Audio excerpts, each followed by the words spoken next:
Hello students, welcome to my YouTube channel and today we are going to start the solution of the chapter wave optics. So हम लोग start करते हैं आज का class और साथ में आप लोग NCERT का बुक लेके स्टार्ट कर सकते हैं. सो हम लोग वेव ऑप्टिक्स स्टार्ट करेंगे. जो हमारा फर्स्ट प्रॉब्लम है 10.1 इस चैप्टर का 10.1 वो हम लोग देखेंगे. तो फर्स्ट प्रॉब्लम है हमारा monochromatic light of wavelength 589 nanometer is incident from air on a water surface. What are the wavelength, frequency and the speed of A reflected and B refracted light? तो problem में क्या दिया हुआ है कि air से लाइट आ रहा है और इंसिडेंट कर रहा है वाटर सरफेस पे. तो आपके पास जो ये प्रॉब्लम है यहाँ पे आपके पास दो मीडियम है. क्लियर है? ये आपका मैं ये इंटरफेस लगाता हूँ और ये तुम्हारा एयर है. एयर से लाइट आ रहा है. क्लियर है? और ये जा किस में रहा है? वाटर में. तो ये आपका रे है, इंसिडेंट रे. ये रे आ रहा है. क्लियर है? और ये फिर रिफ्लेक्ट कर रहा है. कुछ पार्ट क्या कर रहा है? रिफ्लेक्ट कर रहा है इस डायरेक्शन में. आप ले सकते हो. ये आपका कुछ पार्ट क्या कर रहा है? रिफ्लेक्ट कर रहा है और कुछ पार्ट क्या कर रहा है? रिफ्रैक्ट कर रहा है. वाटर में जा रहा है तो ये बेंड करेगा नॉर्मल. तो आपके पास क्या है? ये जो आपका है वो है इंसिडेंट रे. Incident ray. ये आपका रिफ्लेक्टेड रे और ये है आपका रिफ्रैक्टेड रे. ये प्रॉब्लम में आपको दिया हुआ है और साथ में आपको ये दिया हुआ है कि ये जो लाइट आ रहा है उसका वेवलेंथ दिया हुआ है. The wavelength of light here is lambda is equal to 589 nanometre. Okay. तो अगर मीटर में आप कन्वर्ट करोगे तो ये आपका वैल्यू जो होगा 589 into 10 to the power -9 metre. Metre में हमने कन्वर्ट कर लिया. अब हमारे पास प्रॉब्लम में क्या पूछा हुआ है कि what are the wavelength, frequency and speed. हमको ये निकालना है. wavelength number 1, then frequency nu and speed v. ये तीनों क्या होगा? फर्स्ट केस जब लाइट रिफ्लेक्ट करता है ऑफ द रिफ्लेक्टेड लाइट और रिफ्लेक्टेड रे, और सेकंड में आपको कैलकुलेट करना है रिफ्रैक्टेड. क्लियर है? तो रिफ्लेक्शन ऑफ लाइट आपका सेम मीडियम में एयर में हो रहा है तो ए के लिए हम लोग निकाल सकते हैं. स्पीड ऑफ लाइट क्या होगा? सेम जितना एयर में होगा 3 into 10 to the power 8 metre per second. A के लिए, रिफ्लेक्टेड रे के लिए. Wavelength, there will be no any change in the wavelength of reflected light. Wavelength आपका सेम रहेगा 589 नैनोमीटर जो हमने निकाल चुका है. 589 into 10 to the power -9 metre. Frequency में भी कोई चेंज नहीं आएगा. जितना फ्रीक्वेंसी इंसिडेंट रे का होगा उतना ही रिफ्लेक्टेड रे का होगा. अब हम लोग फॉर्मूला जानते हैं frequency into wavelength is equal to speed of light. तो यहाँ से फ्रीक्वेंसी निकाल सकते हैं v upon lambda. Speed of light in air 3 into 10 to the power 8 metre per second upon wavelength.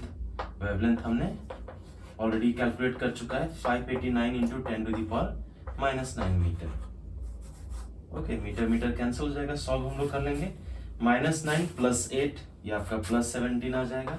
तो 3 divided by 589 into 10 to the power 17 ये hertz में आएगा. सॉल्व अगर करेंगे, अगर 3 जीरोस हम इससे निकाल लें तो ये हो जाएगा 3000 डिवाइडेड बाय 589 600 अप्रोक्सीमेट हम लोग ले सकते हैं इंटू 10 टू द पावर 14. तो हमारे पास approximately 5 into 10 to the power 14 hertz आ जाएगा. ये फ्रीक्वेंसी आपका आ गया एयर में. नाउ सेकंड पार्ट हम लोग निकालते हैं रिफ्रैक्टेड लाइट के लिए. तो जब लाइट वन मीडियम से अदर मीडियम में जाता है, when light travels from one transparent medium to other transparent medium, तो स्पीड चेंज होता है. Number 1 is the change in the speed of light when light travels from one transparent medium to other transparent medium. जब light का refraction होता है तो आपको याद रखना है ये स्पीड भी चेंज कर जाएगा लाइट का. नंबर 1. नंबर 2, वेवलेंथ भी चेंज कर जाएगा लेकिन फ्रीक्वेंसी कांस्टेंट रहता है. There will be no any change in the frequency. So जितना एयर में फ्रीक्वेंसी रहा होगा लाइट का उतना ही फ्रीक्वेंसी वाटर में होगा, अप्रोक्सीमेट वैल्यू। तो फ्रीक्वेंसी किस में होगा, बी पार्ट में रिफ्रैक्टेड लाइट का सेम होगा, कितना होगा 5 × 10⁻14 हर्ट्ज। स्पीड कितना होगा, रिफ्रैक्टिव इंडेक्स एक और भी आपको दिया हुआ है, refractive index of water is 1.33, refractive index of water ये दिया हुआ है 1.33, इसका मतलब ये refractive index with respect to air दिया हुआ है। तो refractive index of water with respect to air is 1.33, इसका मतलब हुआ रिफ्रैक्टिव इंडेक्स का जो कॉन्सेप्ट होता है, refractive index of water with respect to air, ये होता है speed of light in air by speed of light in water. तो ये रिफ्रैक्टिव इंडेक्स मुझे दिया हुआ कितना value 1.33 is equal to speed of light is equal to 3 × 10⁸ metre per second upon VW। तो speed of light in water हम लोग निकाल सकते हैं, और speed of light in water मेरे पास हो जाएगा 3 × 10⁸ अपॉन 1.33। ओके, तो हमारा सेकंड जो स्पीड आएगा V, ये आपका आएगा 3 × 10⁸ अपॉन रिफ्रैक्टिव इंडेक्स। तो रिफ्रैक्टिव इंडेक्स वाटर का दिया हुआ है 3 × 10⁸ अपॉन 1.33, ये आपका मीटर पर सेकेंड में आ जाएगा। क्लियर है? तो वैल्यू जब आप सॉल्व करोगे तो ये हो जाएगा 300 अपॉन 133 × 10⁸। सो 133 × 2 266, 266 आ गया मेरे पास। तो मेरे पास कितना आएगा 34 340। ओके, तो अप्रोक्सीमेटली 2 टाइम्स आएगा। सो 2.2 × 10⁸ मीटर पर सेकेंड। स्पीड मेरा आ गया रिफ्रैक्टेड रे का। तो हम लोग वेवलेंथ भी निकाल सकते हैं, frequency into wavelength is equal to speed of light. तो हम लोग इस मीडियम में वेवलेंथ निकाल सकते हैं v अपॉन फ्रीक्वेंसी। तो स्पीड हमारा ऑलरेडी आ चुका है, ये आपका है 300, या डायरेक्ट वैल्यू पुट कर सकते हैं 2.2 × 10⁸ metre per second upon frequency same रहेगा 5 × 10⁻14। क्लियर है? ये 14 ऊपर जाएगा तो -14 + 8 आपका -6, तो मेरे पास आ जाएगा 2.2 अपॉन 5 × 10⁻6। ओके, और अगर सॉल्व करेंगे तो ये आ जाएगा 5 4 20, 5 4 20, 0.44 × 10⁻6, ये आपका मीटर में आएगा या माइक्रोमीटर। अब आपको ये याद रखना है कि ये जो वैल्यू है मैंने जो कैलकुलेट किया है वो अप्रोक्सीमेट वैल्यू है, ये आप आपको कैलकुलेट कर सकते हैं अपने से। मैंने फॉर्मूला और स्टेप्स बता दिए हैं। तो ये आपका फर्स्ट प्रॉब्लम था 10.1। नेक्स्ट हम लोग जाएंगे 10.2 पे। हमारा जो नेक्स्ट प्रॉब्लम है वो है 10.2।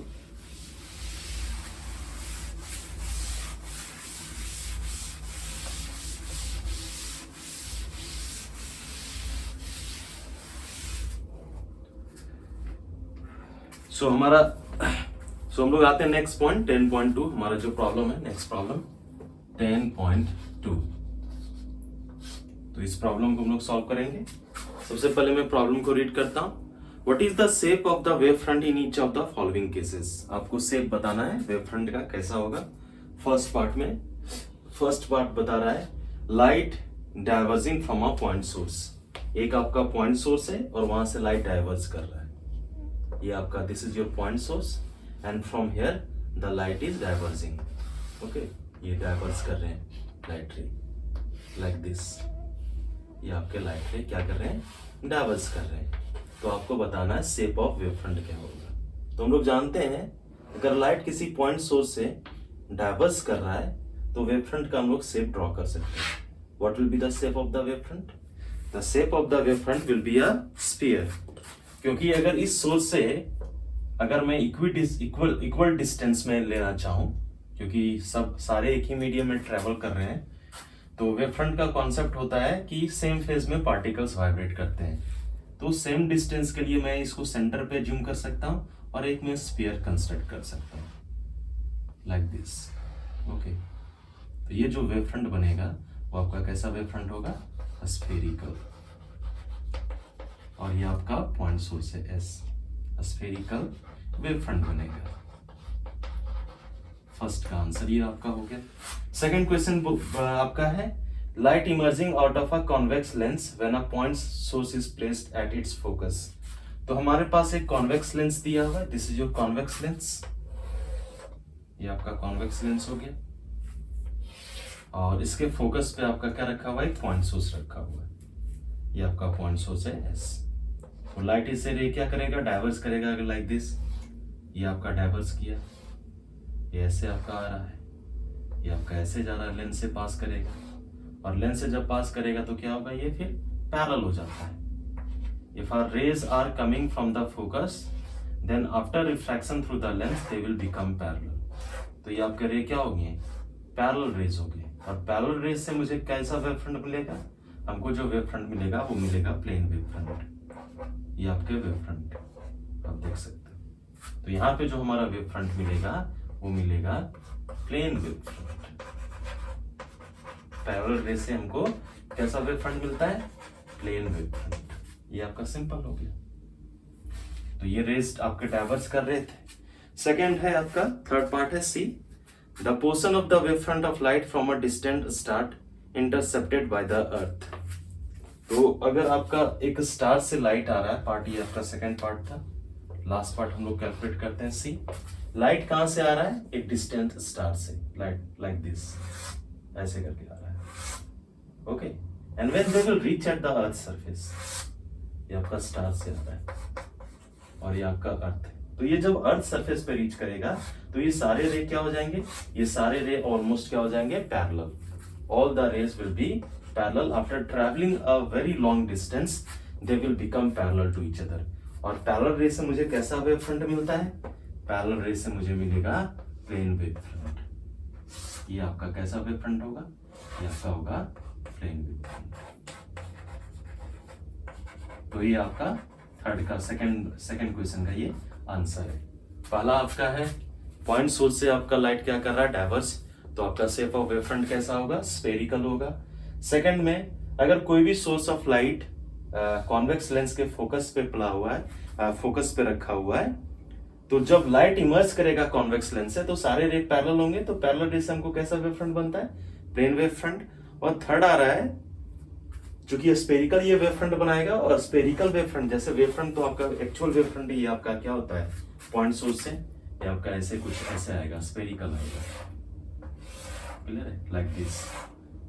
Okay, but when they will reach at the earth surface, almost ये वाला जो लाइन होगा ये क्या हो जाएगा, पैरेलल। सो आपका वेव फ्रंट जो बनेगा वो कैसा वेव फ्रंट बनेगा, प्लेन वेव फ्रंट बनेगा। तो ये आपका था सेकंड पार्ट 10.2। नेक्स्ट प्रॉब्लम हम लोग मूव करते हैं।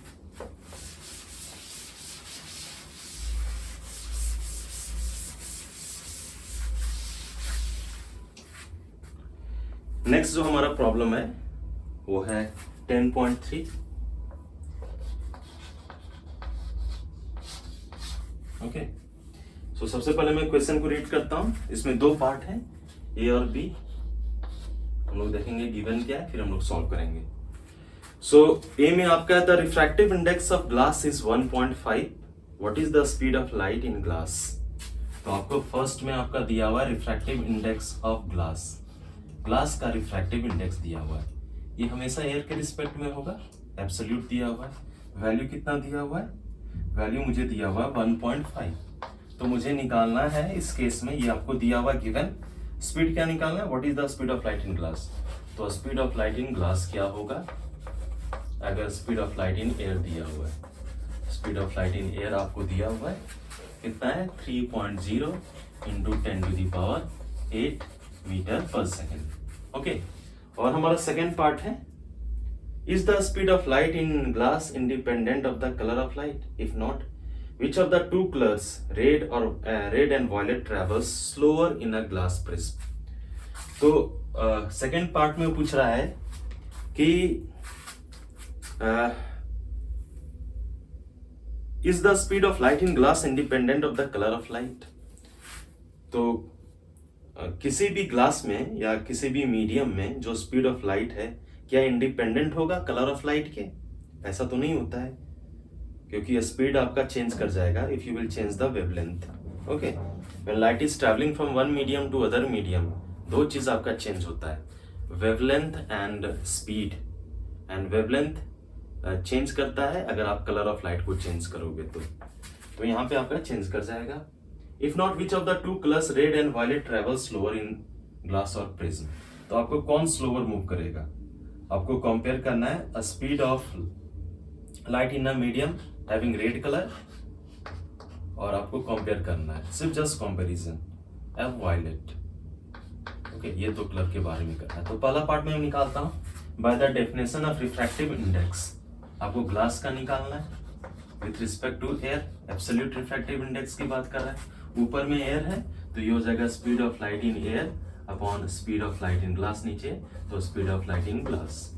ये वैल्यू मुझे दिया हुआ है, ये वैल्यू कितना दिया हुआ है 1.5 is equal to speed of light in air दिया हुआ है 3 × 10⁸ upon speed of light in glass. Just position को चेंज कर दो, ग्लास को यहाँ पे ले आते हैं तो speed of light in glass it will be equal to 3 × 10⁸ upon 1.5, ये मीटर पर सेकंड में रहेगा।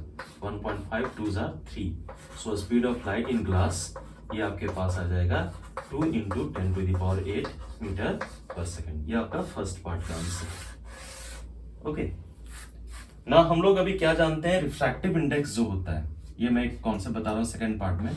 रिफ्रैक्टिव इंडेक्स, जैसे मैंने रिफ्रैक्टिव इंडेक्स ग्लास कर लिया तो इसका स्पीड किस में आया? इसका स्पीड डिनोमिनेटर में। इसका मतलब मैं बोल सकता हूँ कि किसी भी मीडियम का जो रिफ्रैक्टिव इंडेक्स होता है वो इनवर्सली प्रोपोर्शनल होता है स्पीड का। इसका मतलब अगर रिफ्रैक्टिव इंडेक्स ज्यादा है तो स्पीड क्या होगा? लेस। नाउ रिफ्रैक्टिव इंडेक्स अगर रेड कलर की और वायलेट कलर का, पहले वेवलेंथ की मैं बात करता हूँ, तो रेड कलर का जो वेवलेंथ होता है वो मैक्सिमम होता है और वायलेट कलर का जो वेवलेंथ होता है वो क्या होता है? लेस।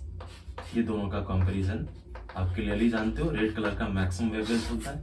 नाउ हम लोग वेवलेंथ को रिलेशनशिप स्टैब्लिश करते हैं रिफ्रैक्टिव इंडेक्स के साथ। तो रिफ्रैक्टिव इंडेक्स जो होता है वो डायरेक्टली प्रोपोर्शनल होता है वेवलेंथ के स्क्वायर का। जिसका वेवलेंथ ज्यादा उसका रिफ्रैक्टिव इंडेक्स क्या होगा? कम। तो वेवलेंथ किसका ज्यादा है? वेवलेंथ है आपका रेड का ज्यादा, तो इसका रिफ्रैक्टिव इंडेक्स क्या होगा? कम। तो मैं बोल सकता हूँ refractive index for red colour is less than refractive index of violet. ना रिफ्रैक्टिव इंडेक्स को किसके साथ एस्टैब्लिश कर सकते हैं? स्पीड में।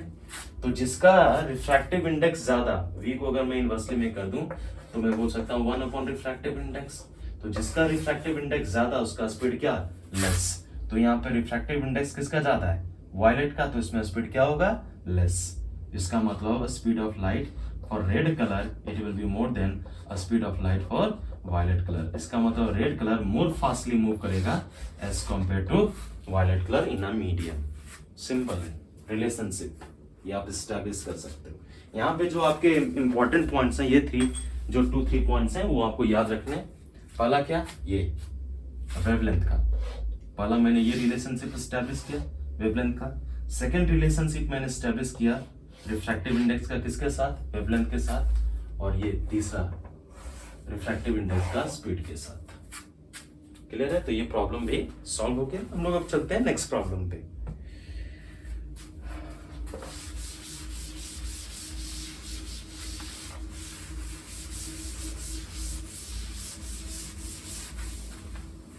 तो हमारा जो नेक्स्ट प्रॉब्लम है वो है हमारा 10.4। सबसे पहले मैं इस प्रॉब्लम को रीड करता हूं, फिर हम लोग देखते हैं कि इस प्रॉब्लम को हम लोग कैसे सॉल्व कर सकते हैं। तो 10.4 in a Young's double slit experiment, YDSC की बात कर रहा है यहाँ पे, Young's double slit experiment. The slits are separated by 0.28 mm and the screen is placed 1.4 mm away. The distance between the central bright fringe and the fourth bright fringe is measured to be 1.2 centimeter. Determine the wavelength of light used in the experiment. तो YDSC experiment कुछ इस तरह दिखता है।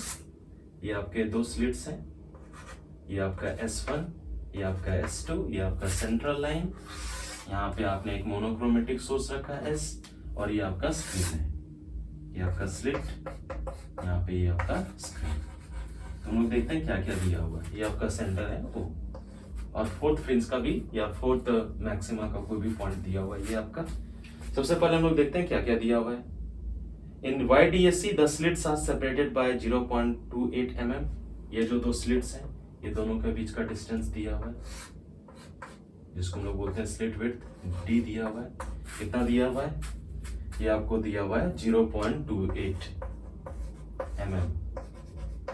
Clear है? The distance bit, हाँ, उसके बाद दिया हुआ है and screen is placed 1.4 metre away. ये स्क्रीन प्लेस्ड है कितने डिस्टेंस पे? 1.4 मीटर। सो कैपिटल डी दिया हुआ है 1.4 मीटर। क्लियर है? साथ में ये भी दिया हुआ है the distance between the central bright fringe. ये आपका सेंट्रल ब्राइट फ्रिंज 0 पोजीशन पे, सेंटर पे, and the fourth bright fringe, चौथा ब्राइट फ्रिंज। मान लेते हैं फर्स्ट ये है, ये आपका सेकंड है, ये आपका थर्ड है, और ये आपका फोर्थ ब्राइट फ्रिंज। ये डिस्टेंस आपको दिया हुआ। ये डिस्टेंस कितना दिया हुआ है? ये डिस्टेंस दिया हुआ है 1.2 सेंटीमीटर। ये आपका फोर्थ मैक्सिमा, ये सारे मैक्सिमा की बात कर रहा है, का डिस्टेंस दिया हुआ है। तो मुझे कैलकुलेट क्या करना है यहाँ पे? मुझे कैलकुलेट करना है determine the wavelength of light used. जो लाइट आ रहा है ये दोनों से, सिर्फ S1 से और S2 से, वो आपका उसका वेवलेंथ क्या है? ये आपका फोर्थ मैक्सिमा, सॉरी ये फोर्थ ऊपर में होगा, मैं थोड़ा नीचे कर देता हूँ उसको। ये आपका 1, ये आपका 2, ये आपका 3, ये आपका 4 मैक्सिमा। क्लियर है? तो वेवलेंथ ऑफ लाइट क्या होगा ये निकालना है। लैम्डा क्या होगा इस प्रॉब्लम में, इसलिए हम लोग कैलकुलेट कर सकते हैं। तो जो पोजीशन होता है लीनियर पोजीशन, ये आपका मैक्सिमा का, वो देते हैं हम लोग इस फॉर्मूला से। The linear position of nth maxima yn is equal to होता है n lambda capital D by small d। Clear है? तो अगर मैं फोर्थ मैक्सिमा की मैं बात करता हूं तो उसका पोजीशन क्या होगा? y4, n का वैल्यू 4 ले लेंगे तो हो जाएगा 4 lambda capital D by small d। ये आपका डिस्टेंस आ जाएगा। और अगर n का वैल्यू 0 लेंगे, सेंट्रल मैक्सिमा, ये आपका फोर्थ मैक्सिमा हो गया। क्लियर है? फोर्थ मैक्सिमा का पोजीशन, और 0 सेंट्रल मैक्सिमा तो 0 पे ही होता है। तो सेंट्रल मैक्सिमा की मैं बात करता हूं तो ये हो गया 0। दोनों के बीच का डिस्टेंस क्या होगा? Distance between fourth maxima and central maxima. आपके पास क्या होगा? ये आपका होगा y4 माइनस y0, और ये वैल्यू मुझे दिया हुआ है। कितना दिया हुआ है? ये डिस्टेंस दिया हुआ 1.2 सेंटीमीटर। 1.2 सेंटीमीटर को मीटर में कन्वर्ट करेंगे, 100 से डिवाइड करना पड़ेगा। y4 मुझे दिया हुआ है 4 lambda capital D by small d, y0 आपका 0। तो यहाँ से हम लोग लैम्डा का वैल्यू निकाल सकते हैं। लैम्डा कितना होगा? d इधर मल्टीप्लाई हो जाएगा तो हो जाएगा 1.2 into small d upon 100 into 4 into capital D। Value हम लोग पुट करते हैं 1.2 इंटू d, स्मॉल d का वैल्यू 0.28 mm का मतलब 10 का पावर -3 हमको आपको लगाना पड़ेगा मीटर में कन्वर्ट करने के लिए। 100 को हम लोग 10 टू द पावर 2 लिख सकते हैं, into 4 into d, capital D मुझे दिया हुआ है 1.4। तो आप यहाँ से लैम्डा मीटर में निकाल सकते हो। सॉल्व करते हैं, 10 टू द पावर 2 ऊपर जाएगा तो -2 -3 -5, तो मेरे पास लैम्डा का वैल्यू आ जाएगा 1.2। मैं सॉल्व कर लेता हूँ, 4 7s are 28, तो 0.7 आ जाएगा।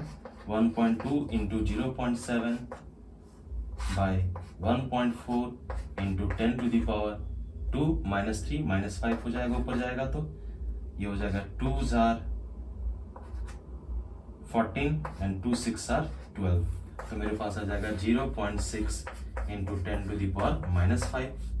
इसको आप लिख सकते हो 6 into 10 to the power -6 metre, या आप बोल सकते हो 6 माइक्रोमीटर।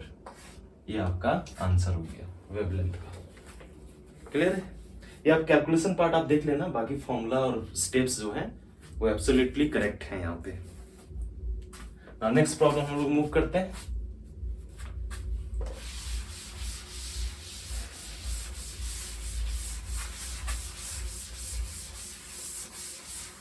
जो हमारा नेक्स्ट प्रॉब्लम है 10.5, ये भी YDAC से रिलेटेड है। 10.5 ये प्रॉब्लम हम लोग देखते हैं। सबसे पहले मैं प्रॉब्लम को रीड करता हूं। In Young's double slit experiment using monochromatic light of wavelength lambda, हम लोग YDAC कर रहे हैं, यंग्स डबल स्लिट एक्सपेरिमेंट, जिसमें हम लोग मोनोक्रोमेटिक लाइट को यूज करें, जिसका वेवलेंथ क्या दिया हुआ है? लैम्डा दिया हुआ है। The intensity of light at a point on the screen where path difference is lambda is K units. तो किसी एक पॉइंट स्क्रीन पे जब पाथ डिफरेंस लैम्डा है तो इंटेंसिटी कितना है, के यूनिट्स। तो पहला आपका पार्ट में दिया हुआ है कि इंटेंसिटी जो है आई, उसका वैल्यू दिया हुआ है के यूनिट्स स्क्रीन पे। व्हेन पाथ डिफरेंस को अगर मैं डेल्टा एक्स से डिनोट करता हूं तो ये आपको वैल्यू दिया हुआ है प्रॉब्लम में already. When path difference is equal to lambda, तो आपके पास इंटेंसिटी कितना है, के यूनिट्स है। क्लियर है, सिंपल है। नेक्स्ट में है आपका what is the intensity of light at a point. आपको इंटेंसिटी किसी एक पॉइंट पे निकालना है, कितना होगा व्हेन और where the path difference is lambda by 3। तो इंटेंसिटी क्या होगा जब किसी एक पॉइंट पे पाथ डिफरेंस कितना है, लैम्डा बाय 3। बहुत आसान प्रॉब्लम है, हम लोग डायरेक्ट फॉर्मूला बेस्ड है। Intensity at a given point हमारे पास फॉर्मूला होता है I is equal to I1 plus I2 plus 2 under root I1 into I2 into cos of 5, जहां पे 5 होता है दो वेव्स के बीच का फेज डिफरेंस। YDAC तो अभी जस्ट मैंने किया, ये होता है, ये आपका मैं जस्ट क्लोज बना रहा हूं डायग्राम। ये आपके फर्स्ट आपका सोर्स है, ये दो स्लिट्स होते हैं S1 एंड S2, और ये आपका सेंट्रल लाइन, ये आपका पॉइंट P है। क्लियर है, इससे एक वेव आ रहा है, इससे एक वेव आ रहा है, पॉइंट P पे जाके दोनों इंटरफेयर किया। मान लेते हैं इसकी इंटेंसिटी I1 है और इसकी इंटेंसिटी क्या है, I2। तो पॉइंट P पे जो रिजल्टेंट इंटेंसिटी होगा वो क्या होगा, I, और ये I का फॉर्मूला होगा I1 plus I2 plus 2 under root I1 I2 into cos 5। ये मेरे पास फॉर्मूला है, जहां पे फाई क्या होता है, फाई होता है दोनों के बीच का फेज डिफरेंस। फाई आपको क्या बताता है, phi is the phase difference between two waves. Clear है, लेकिन मुझे फेज डिफरेंस नहीं दिया हुआ, मुझे क्या दिया हुआ है, पाथ डिफरेंस। तो हम लोग इजिली कैलकुलेट कर सकते हैं path difference by this formula. हमेशा आप ये लाइफ में याद रख सकते हो, पाथ डिफरेंस और फेज डिफरेंस के बीच, अगर पाथ डिफरेंस को हम लोग डेल्टा एक्स से डिनोट करते हैं, total path length in one cycle lambda होता है। अगर फेज डिफरेंस को फाई से डिनोट करते हो या डेल्टा फाई से, तो टोटल फेज एंगल होता है 2 pi. This is the relationship between phase difference and path difference. तो हम लोग इजिली कैलकुलेट कर सकते हैं। पहले पार्ट में अगर पाथ डिफरेंस लैम्डा था तो आपका यहां से फेज डिफरेंस निकाल सकते हैं या फाई निकाल सकते हैं। तो डेल्टा फाई आपके पास क्या आ जाएगा, डेल्टा फाई आ जाएगा delta x by lambda into 2 पाई। तो दोनों केसेस में हम लोग क्या कर सकते हैं, ये आपका पाथ डिफरेंस निकाल सकते हैं। क्लियर है, तो फर्स्ट केस में आपका क्या दिया हुआ है, फर्स्ट केस में आपको दिया हुआ है ये पाथ डिफरेंस जो दिया हुआ है वो लैम्डा दिया हुआ है। तो lambda by lambda into 2 pi, lambda lambda cancel, तो पहले केस में फेज डिफरेंस कितना होगा, 2 पाई होगा।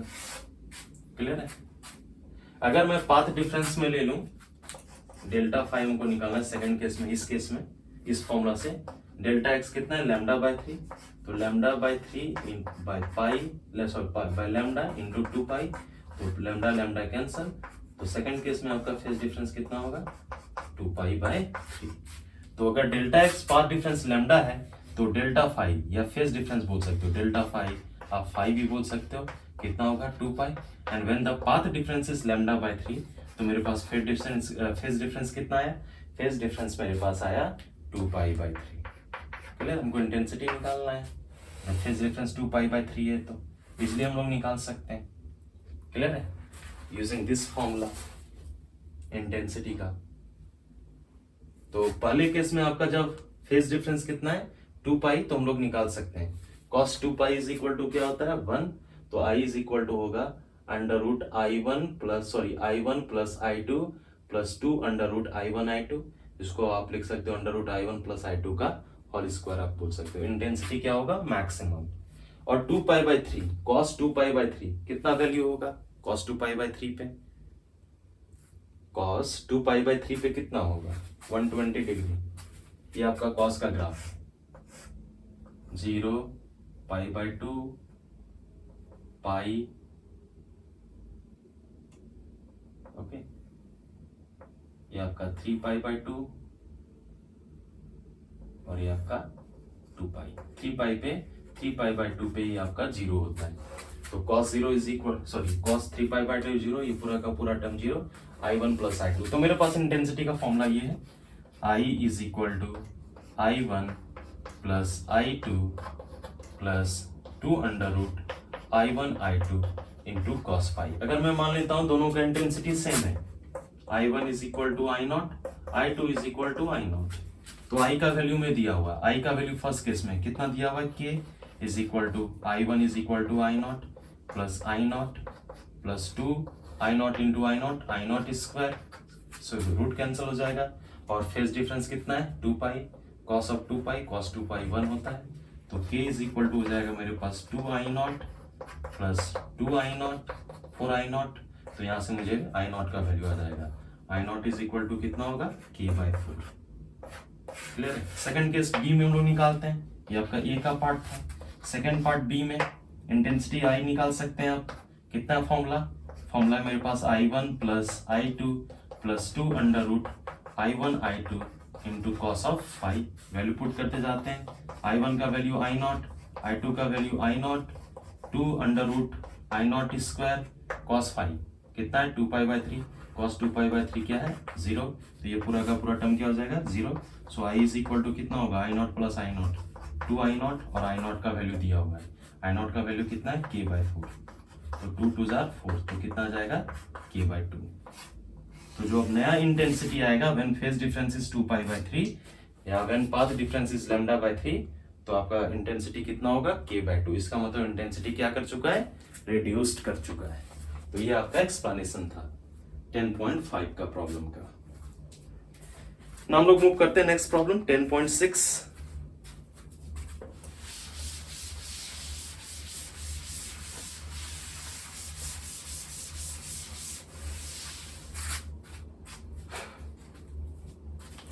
सो हमारा नेक्स्ट प्रॉब्लम है 10.6। सॉल्व करते हैं 10.6।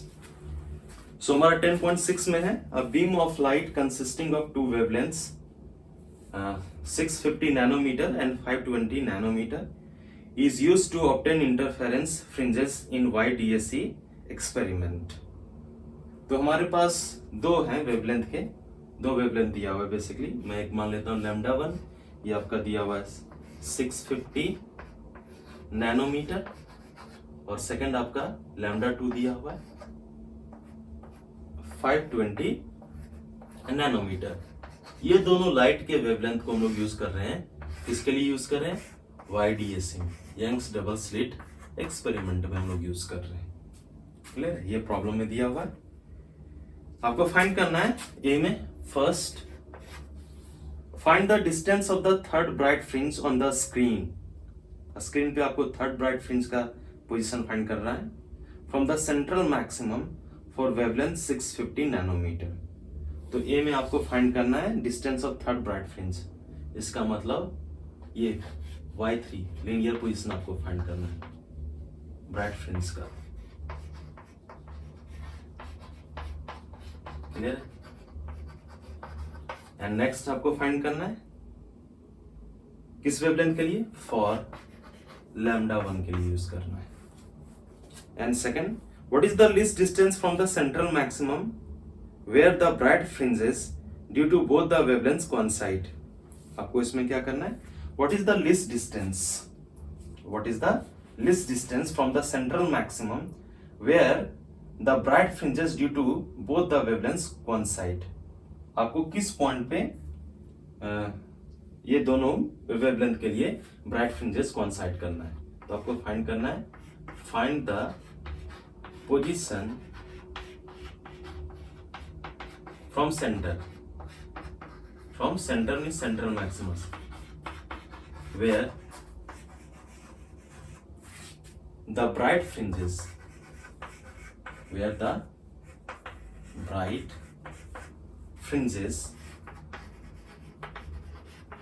due to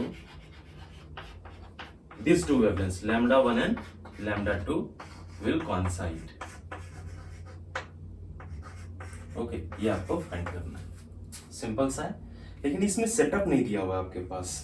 क्लियर है कि हम लोग मैक्सिमा का पोजीशन फाइंड कर सकते हैं। तो इसके लिए मैं क्या करता हूँ, जो इसके प्रीवियस वाला प्रॉब्लम था 10.4 का, उसका हेल्प लेके आप निकाल सकते हो। 10.4 में आपके पास क्या दिया हुआ था, 10.4 में आपके पास ये आपको डी दिया हुआ था, small d, slit width 0.28, misleads are separated by this mm, capital D दिया हुआ था 1.4 मीटर।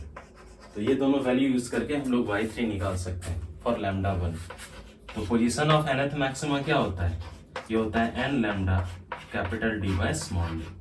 तो हमको थर्ड मैक्सिमा की बात कर रहा है, तो n का वैल्यू 3 ले लेंगे, y3 it will be equal to 3 lambda capital D by small D. सारा वैल्यू दिया हुआ है, 3 लैम्डा 1 के लिए यूज करना है, 650 नैनोमीटर दिया हुआ है, तो मैं यूज करूंगा 10⁻⁻9, capital D 1.4, small D 0.28 mm को मीटर में कन्वर्ट करने के लिए 10⁻³ से, तो ये आपका पोजीशन आ जाएगा मीटर में। क्लियर? नेक्स्ट में निकला है find the position from centre where the bright fringes due to lambda 1 and lambda 2 will coincide. हम निकाल सकते हैं, इसलिए निकाल सकते हैं। तो दोनों के लिए हम लोग पोजीशन निकाल सकते हैं। सपोज मैं एज्यूम करता हूं कि इसका n1 और उसका n2 दोनों कोइंसाइड कर रहा है। अगर मेरे पास दो वेवलेंथ दिया हुआ है लैम्डा 1 और लैम्डा 2, तो हम लोग इजिली निकाल सकते हैं कि मैं मान सकता हूं कि इसका nth मैक्सिमा उसके mth मैक्सिमा के साथ कोइंसाइड कर रहा है। हम लोग इजिली निकाल सकते हैं। तो हम लोग क्या करेंगे, जस्ट मैं एज्यूम करूंगा कि लैम्डा 1 का जो nth मैक्सिमा है इसके mth मैक्सिमा के साथ कोइंसाइड कर रहा है। तो हम लोग जानते हैं पोजीशन क्या होता है, पोजीशन होता है ये फॉर्मूला से nth मैक्सिमा के लिए n lambda capital D by small D. तो मैं बोल सकता हूँ n1, पहले का n1 maxima n1 lambda 1 D by capital D, ये दोनों तो फिक्स रहेगा, और ये सेकंड के मैक्सिमा के साथ कोइंसाइड कर रहा है n2 के साथ, n2 lambda 2 capital D by small D. तो ये आपका डी डी क्या हो गया, कैंसल। तो आपके पास ये वैल्यू आ गया n1 by n2 equals to lambda 2 by lambda 1। Clear है? ये आपका एक रिलेशनशिप आ गया। आपके पास लैम्डा 2 और लैम्डा 1 दिया हुआ है, तो कौन सा मैक्सिमा दोनों का कौन सा n1 या n2 का वैल्यू हम लोग निकाल सकते हैं। यहाँ से एक रिलेशनशिप आ गया, n1 by n2 is equal to lambda 2। Lambda 2 कितना है 520, और लैम्डा 1 कितना है, लैम्डा 1 है आपका 650। ये आपका कैंसल आउट हो जाएगा। तो मेरे पास वैल्यू आ गया n1 by n2 is equal to 52 by 65। Clear है? ये आपका आ गया। अब हम लोग इजिली निकाल सकते हैं किसी का भी वैल्यू। आपको क्या फाइंड करना था इसमें, इस प्रॉब्लम में आपको फाइंड करना था what is the least distance from the centre maximum where the bright fringes due to both the wavelengths coincide. तो हम लोग किसी भी n1 का वैल्यू निकाल सकते हैं। n1 का वैल्यू हो जाएगा n2 52 बाय 65। ये आपको ले सकते हो n lambda capital D by small D के लिए। क्लियर है ना? आप जस्ट ये वाला रिलेशनशिप को यूज करना है फॉर्मूला में। पहले के लिए हम लोग क्या फाइंड किए थे, मैं पहले के लिए फाइंड किया था n1, तो y n1 कितना हो जाएगा आपके, आ जाएगा n1 into lambda 1 capital D by small D. Clear है? y n2 क्या होगा, n2 into lambda 2 capital D by small D. दोनों कोइंसाइड कर रहा था। अब आराम से हम लोग n1 और n2 का उसी से बेसिकली हम लोग निकाल रहे हैं ये। तो आपको क्या करना है, पोजीशन निकालना है, मिनिमम डिस्टेंस क्या होगा फ्रॉम द सेंट्रल मैक्सिमम। तो हम लोग किसी एक का पोजीशन निकाल लेंगे, y n1 का, lambda 1 capital D by small D. ये वैल्यू पुट कर देंगे, आपको आंसर आ जाएगा।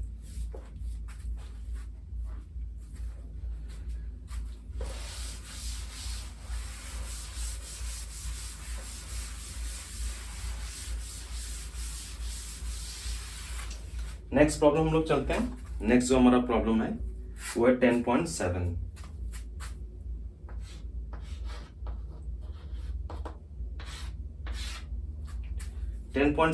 में हमारा in a double slit experiment the angular width of a fringe is found to be 0.2 degree. Angular width दिया हुआ है theta, angular width of a fringe का 0.2 degree. Okay, on a screen placed 1 metre away. Slit का screen से distance दिया हुआ है 1 metre. The wavelength of light use is 600 nanometre. 600 nanometre wavelength का लाइट हम लोग यूज कर रहे हैं, मीटर में कन्वर्ट करेंगे 600 into 10⁻⁹ metre. What will be the angular width of the fringe if the entire experiment apparatus is immersed in water? Take refractive index of water to be 4/3.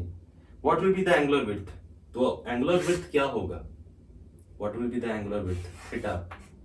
If this YDSC experiment is immersed in a medium having refractive index 4/3. Okay, easily हम लोग निकाल सकते हैं, तो problem नहीं है इसमें निकालने के लिए।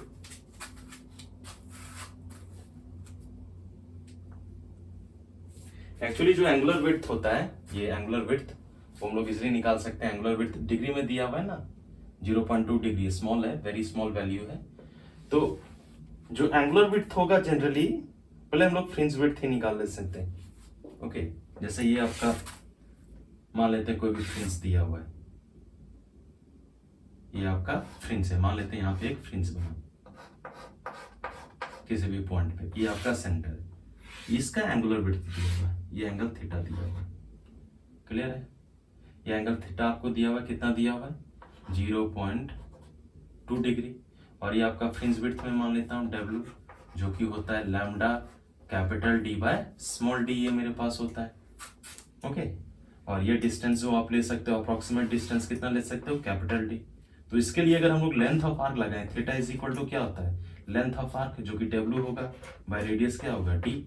तो W हम लोग निकाल सकते हैं, W इज इक्वल टू कितना हो जाएगा, थीटा इंटू D। तो थीटा मुझे दिया हुआ डिग्री में, और अगर एंगल वेरी स्मॉल है तो sine theta is equal to theta is equal to tan theta. Degree में दिया हुआ हम लोग रेडियन में कन्वर्ट कर सकते हैं इसको। Okay, sine theta is equal to theta is equal to tan theta, कोई प्रॉब्लम नहीं है। तो थीटा आपको दिया हुआ डिग्री में, तो ये हो जाएगा 0.2 इंटू पाई अपॉन 180। ये आपका थीटा का वैल्यू आ गया, कितना है 0.2 into pi upon 180 into, okay, into capital D। Capital D आपको कितना दिया हुआ है 1, तुम लोग ले लिए, ये आपका हो गया 0.2 into 1, 0.2 into pi by 180। Clear है? यानी 0.2 ही मेरे पास आया फ्रिंज विड्थ। ओके, ये सॉरी ये डिग्री में ये आपका आ गया। अगर इमर्स हम लोग करते हैं तो हम लोग के पास ये होता है, okay, real by apparent, real by apparent is equal to mu. तो अब जो आपका होगा एपरेंट विड्थ वो कितना होगा, एपरेंट आपका होगा real by me. Clear? Real by me. तो रियल आप निकाल चुके हो, ये रियल एयर में कितना है, ये आपका है 0.2 into pi by 180 upon mu. Mu का वैल्यू कितना दिया हुआ है 4/3, तो 3 ऊपर चला जाएगा, तो हो जाएगा 0.2 into 3 0.6 upon 4 into pi by 180 degree. तो ये नया फ्रिंज विड्थ आया W। और फ्रिंज विड्थ हम लोग जानते हैं, फ्रिंज विड्थ से अब हम लोग एंगुलर विड्थ निकाल सकते हैं। एंगुलर विड्थ क्या होता है W बाय D। तो आपका angular width theta dash is equal to हो जाएगा W dash by D capital D। Clear है? W डैश कितना है 0.6 by 4 into pi by 180 divided by capital D। Capital D का वैल्यू दिया हुआ है 1 मीटर। क्लियर है? तो आप इसको निकाल सकते हो आंसर में, या आप कैलकुलेट करो, ये आपका सॉल्व हो जाएगा, आंसर आ जाएगा। क्लियर है? तो ये आपका फॉर्मूला है।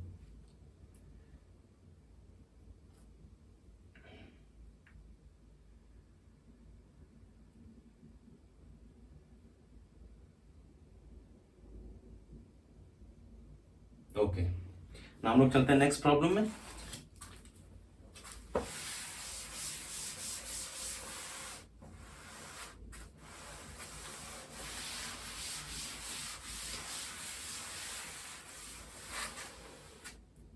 नेक्स्ट है हमारा 10.8।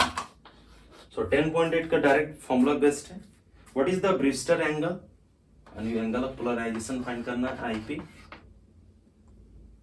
If the refractive for air to glass transition, light air से ग्लास जा रहा है और रिफ्रैक्टिव इंडेक्स ऑफ ग्लास दिया हुआ है, कितना दिया हुआ है 1.5। तो हम लोग ब्रिस्टल लॉ जानते हैं, tan of IP, tangent of angle of polarisation is equal to refractive index. So tan of IP is equal to mu का वैल्यू दिया हुआ 1.5, तो IP का वैल्यू आ जाएगा tan इनवर्स 1.5। ये आपका आंसर होगा। ओके, सो ये प्रॉब्लम बहुत ही आसान था। नेक्स्ट हम लोग देखेंगे 10.9। नेक्स्ट जो हमारा प्रॉब्लम है वो है 10.9। सो 10.9 में हमारा क्या है देखते हैं हम लोग। 10.9 में क्या है, light of wavelength 500 angstrom, wavelength दिया हुआ है 5000 angstrom. So A1 to 3 means 5 into 10 to the power 3, angstrom के लिए 10 to the power -10, ये मीटर में कन्वर्ट हो गया। इसका मतलब 5 into 10 का power -7 metre. Falls on a plane reflecting surface, एक प्लेन रिफ्लेक्टिंग सरफेस पे फॉल कर रहा है। What are the wavelength and frequency of the reflected light. Actually ये प्लेन रिफ्लेक्टिंग सरफेस पे क्या कर रहा है, गिर रहा है लैम्डा वेवलेंथ का। तो रिफ्लेक्टेड लाइट का वेवलेंथ क्या होगा वो निकालना है। There will be no any change in the reflected wavelength of the reflected light.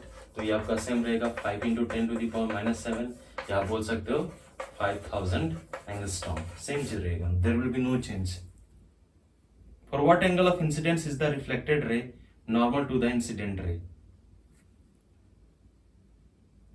Reflected ray is normal to the incident ray. ये आपका रिफ्लेक्टेड रे हुआ और ये आपका इंसिडेंट। कौन सा एंगल ऑफ इंसिडेंट के लिए, ये दोनों रिफ्लेक्टेड रे और इंसिडेंट रे के बीच एंगल कितना हो जाए 90 डिग्री। तो हम लोग इजिली निकाल सकते हैं। ये आपका 90 डिग्री हो गया है। यहाँ पे हम लोग नॉर्मल ड्रॉ करें तो ये आपका एंगल ऑफ इंसिडेंस I, ये आपका एंगल ऑफ रिफ्लेक्शन R। तो I + R आपको दिया हुआ, कितना दिया हुआ 90। And by laws of reflection हम लोग जानते हैं I = R, सो R का वैल्यू I रहने देते हैं 90, R का वैल्यू I, तो 2I = 90 डिग्री। तो I का वैल्यू कितना होगा 45 degree. So angle of incidence कितना होना चाहिए 45 डिग्री। वेवलेंथ हम लोग निकालनी है, फ्रीक्वेंसी निकाल सकते हैं अगर ये एयर मीडियम में। What are the wavelength and frequency for what angle, हाँ ये तो हो गया। फ्रीक्वेंसी निकाल सकते हैं, frequency into wavelength is equal to the speed of light. So यहां से फ्रीक्वेंसी निकाल सकते हैं 3 into 10 to the power 8 upon wavelength. Wavelength है मेरे पास 5 into 10 का पावर -7, ये -7 ऊपर जाएगा +7, तो फ्रीक्वेंसी आ जाएगा 8 + 7 15। सो 10 to the power 15 अपॉन 5, एक जीरो इससे ले लेते हैं तो मेरे पास आएगा 5 6 और 30, 6 into 10 to the power 14 hertz. ये आपका फ्रीक्वेंसी आ जाएगा। तो ये इस क्वेश्चन के हमने सारे पार्ट सॉल्व कर लिए। नेक्स्ट है 10.10, जो हमारा लास्ट प्रॉब्लम है ये एक्सरसाइज का। एडिशनल में नहीं दे रहा हूं, एक्सरसाइज प्रॉब्लम ले रहा हूं। 10.10 okay. Estimate the distance for which ray optics is good approximation for an aperture of 4 mm। एक अपर्चर दिया हुआ है जिसका विड्थ दिया हुआ है 4 mm का। तो अगर कन्वर्ट करेंगे मीटर में 4 into 10 to the power -3 metre. And the wavelength of light use is 400 nanometre. तो आपको फाइंड करना है कौन से डिस्टेंस के लिए आपका रे ऑप्टिक्स गुड अप्रोक्सीमेशन होगा। इसका मतलब आप एज्यूम कर सकते हो कि लाइट किस में ट्रेवल कर रहा है, स्ट्रेट पाथ में, जिसको हम लोग फ्रेस्नेल डिस्टेंस बोलते हैं। तो Fresnel distance ZF is equal to होता है d²/λ। तो d का वैल्यू दिया हुआ, direct put and get formula है 4 into 10 to the power -3 square upon lambda is 400 nanometre, is 400 into 10 to the power -9। 2 zero अगर इससे निकालेंगे तो हो जाएगा 4 into 10 to the power -7 metre. तो 4 into 10 to the power -7, तो 4 का स्क्वायर 16, 3 का square 6, 10 to the power -6 upon 4 into 10 to the power -7। ये -7 ऊपर चल जाएगा, +7 -6 1 आ जाएगा, 4 4 सा 16, तो 4 into 10, इसका मतलब 40 मीटर। ये आपका आंसर है। तो ये हमारे सारे क्वेश्चंस थे एनसीईआरटी के। होपफुली आप लोग को समझ में आ गया होगा। So that's all from the class today. हम लोग जब नेक्स्ट क्लास में मिलेंगे तो फिर से हम लोग कोई न्यू एक्सरसाइज के प्रॉब्लम्स देखेंगे एनसीईआरटी के लिए। Okay, thank you everyone.